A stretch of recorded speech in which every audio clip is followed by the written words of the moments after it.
Hi అండి, నమస్తే. Welcome back to our channel. నేను మీ సౌజన్య.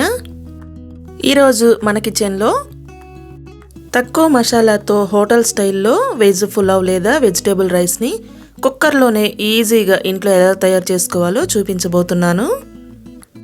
ఇలా మనం చాలా తక్కువ టైంలోనే మార్నింగ్ లంచ్లోకైనా ఈవినింగ్ డిన్నర్కైనా చాలా త్వరగా కుక్కర్లోనే రెడీ చేసుకోవచ్చండి. ఈ రైస్ని మనం రైతాతో తింటే చాలా బాగుంటుందండి. రైతా ఎలా చేసుకోవాలో కూడా ఈ వీడియోలో ఎక్స్ప్లెయిన్ చేశాను. వీడియోని స్కిప్ చేయకుండా చూడండి. వీడియోకి లైక్ చేయండి.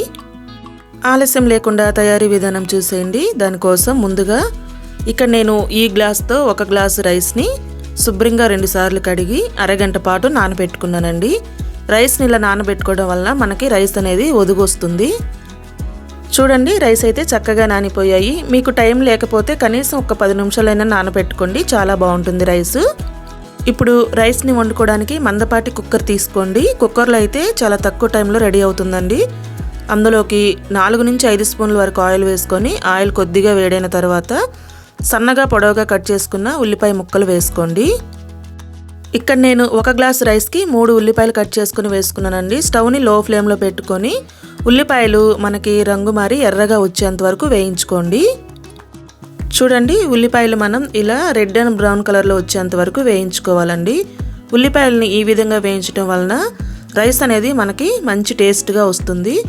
ఇప్పుడు ఇందులోకి ఒక 4-5 మిరియాలు, 2-3 లవంగాలు, అందులోనే 1 ఇంచు దాల్చిన చెక్క ముక్క, 2 ఫలావాకులు తుంచుకొని వేసుకోండి. ఫ్లేవర్ చాలా బాగుంటుంది. వీటితో పాటు 2 యాలకులు కూడా వేసుకొని వీటిని 1 నిమిషం పాటు ఫ్రై చేసుకున్నారంటే వీటి ఫ్లేవర్ అంతా కూడా మనకి ఆయిల్లోకి వచ్చేస్తుంది. ఇవన్నీ నేను 1 గ్లాస్ రైస్కి చెప్తున్నానండి. మీరు ఎక్కువ క్వాంటిటీలో ప్రిపేర్ చేసుకునే పని అయితే చెప్పిన మసాలాలన్నీ కూడా డబుల్ త్రిబుల్ తీసుకుంటే సరిపోతుంది. ఇందులోకి 1 స్పూను ఫ్రెష్గా దంచుకున్న అల్లం చిన్నులపై కూడా వేసుకొని పచ్చివాసన పోయి కొంచెం కలర్ మారేంత వరకు స్టవ్ని మీడియం ఫ్లేమ్లో పెట్టుకొని అడుగు మాడకుండా వేయించుకోండి. ఎక్కువ మసాలా ఇష్టపడిన వాళ్ళు ఈ పద్ధతిలో ఒకసారి ట్రై చేసి చూడండి. రైస్ అనేది చాలా బాగా వస్తుంది. అల్లం చిన్నులపై వేగిపోయిందండి. ఇందులోకి 5 పచ్చిమిర్చి చీలికలుగా చేసుకుని వేసుకోండి. ఎక్కువ స్పైసీగా కావాలంటే ఇంకొక 2 వేసుకోండి. వాటితో పాటు సన్నగా తరిగిన క్యాబేజీ తరుగు, చిన్న ముక్కలుగా కట్ చేసుకున్న క్యాప్సికమ్, నెక్స్ట్ ఒక పెద్ద బంగాళదుంప చిన్న ముక్కలుగా కట్ చేసుకుని వేసుకుంటున్నాను. అందులోనే ఒక పెద్ద క్యారెట్ చిన్న ముక్కలుగా కట్ చేసుకొని వేసుకోండి. తర్వాత బీన్స్ అండి, ఒక 4-5 బీన్స్ తీసుకున్నాను, ముక్కలుగా కట్ చేసుకొని వేసుకుంటున్నాను. మీ దగ్గర బీన్స్ లేకపోతే స్కిప్ చేయండి. అందులోనే చిటికెడు పసుపు, ఒక బాగా పండిన టమాటా అండి పొడవుగా కట్ చేసుకొని వేసుకోండి. ఇవన్నీ వేసుకున్న తర్వాత ఈ కూరగాయ ముక్కలకి సరిపడా 1 చిటికెడు కల్లుప్పు వేసుకొని 1-2 నిమిషాల పాటు మీడియం ఫ్లేమ్లో కలుపుతూ ఉడికించుకోండి. ఇలా వెజిటేబుల్స్ని 2 నిమిషాలు మీడియం ఫ్లేమ్లో ఉడికించడం వలన ముక్కలు కొంచెం సాఫ్ట్ అవుతాయి. అంతేకాకుండా ఆ ఫ్లేవర్ అంతా కూడా నూనెలోకి వచ్చి రైస్ ఉడికించేటప్పుడు రైస్కి చక్కగా పట్టుకుంటుంది. 2 నిమిషాల తర్వాత సన్నగా తరిగిన పుదీనా 1 గుప్పెడు, సన్నగా తరిగిన కొత్తిమీర 1/2 గుప్పెడు, మీ దగ్గర ఉన్నంతే వేసుకోండి, ఎక్కువ అవసరం లేదండి. ఇవి 2 వేసిన తర్వాత ఒకసారి బాగా కలుపుకోండి. ఈ వేడికే మనకి ఈ పుదీనా కొత్తిమీర అనేది కొంచెం సాఫ్ట్ అవుతుంది. ఈ విధంగా ఒకసారి బాగా కలుపుకున్న తర్వాత నానబెట్టుకున్న బియ్యాన్ని అంతా కూడా వేసుకోండి. బియ్యం అన్నీ వేసుకున్న తర్వాత అందులోకి ధనియాలు, జీలకర్ర, ఒక చిన్న జాజికాయ ముక్కండి వేయించుకొని పొడి చేసుకున్నాను, ఆ పొడిని వేస్తున్నాను. ఒక్కసారి మీరు కూడా ఈ పొడిని వేసి రైస్ని ప్రిపేర్ చేయండి. భలే రుచిగా ఉంటుందండి. అందులోనే 1 చిటికెడు కారం, కొంచెం సాల్ట్ వేస్తున్నానండి. ఆల్రెడీ మనం పచ్చిమిర్చి, ఉప్పు ముందుగానే వేసాము, చూసుకొని వేసుకోండి. కారం, ఉప్పు వేసిన తర్వాత మనం ఉడికించుకున్న వెజిటేబుల్స్ అన్నీ రైస్లో కలిసేలాగా ఒకసారి బాగా కలుపుకోండి. ఇలా కలుపుకున్న తర్వాత ఇప్పుడు రైస్ ఉడికించుకోవడానికి ఎసురు పోసుకోండి. 1 గ్లాసు రైస్కి 1.25 గ్లాసు కరెక్ట్గా సరిపోతాయండి. అంటే 2వ గ్లాస్కి కొంచెం వాటర్ తగ్గించుకొని వేసుకోండి. ఈ రైస్కి పర్ఫెక్ట్గా మనకి ఈ ఎసురు అనేది సరిపోతుంది. మీరు 2 గ్లాసులు వాటర్ తీసుకున్నారంటే రైస్ అనేది మెత్తగా అయిపోయి పొడి పొడులాడుతూ రాకుండా ముద్దగా వచ్చేస్తుందండి.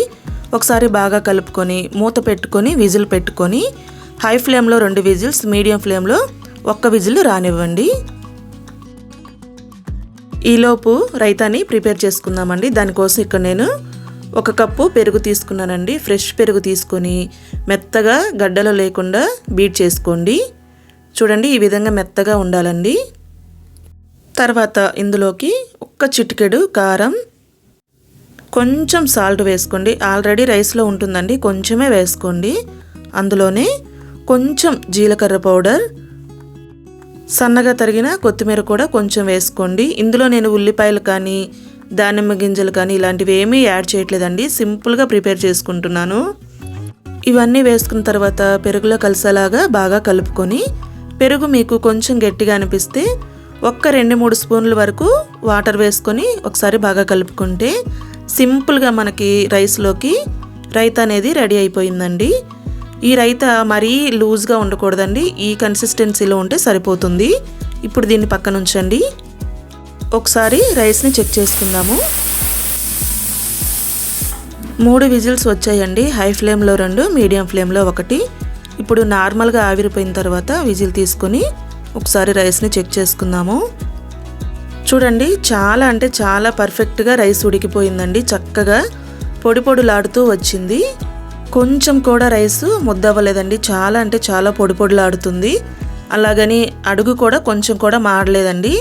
రైస్ ఏమి వేస్ట్ కాకుండా పర్ఫెక్ట్గా వచ్చేసింది. అంతేనండి, వేడి వేడిగా పొడి పొడిలాడుతూ చక్కగా వెజ్ పులావ్ అనేది రెడీ అయిపోయింది. దీన్ని మీరు నేను చూపించిన రైతాతో తిని చూడండి, టేస్ట్ అద్భుతంగా ఉంటుంది.